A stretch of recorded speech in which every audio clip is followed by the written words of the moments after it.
আনন্দনগর প্রাথমিক বিদ্যালয়ের সকল ছাত্রছাত্রীকে নিয়ে আজকে পিকনিকের আয়োজন করা হয়েছে বিদ্যালয়ের পাশেই একটি আমবাগানে।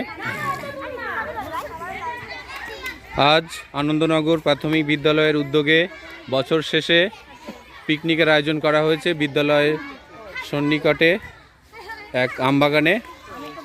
রান্নার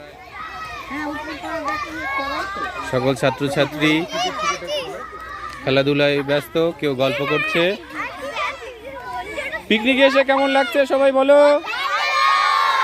আচ্ছা, কেউ ব্যাডমিন্টন খেলছে, এদিকে কেউ ব্যস্ত ক্রিকেট খেলায়।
সবার খাওয়া দাওয়া হচ্ছে, আমাদের টিচারদের সবার বাচ্চাদের খাওয়া দাওয়া হয়ে গেছে। এখন আমরা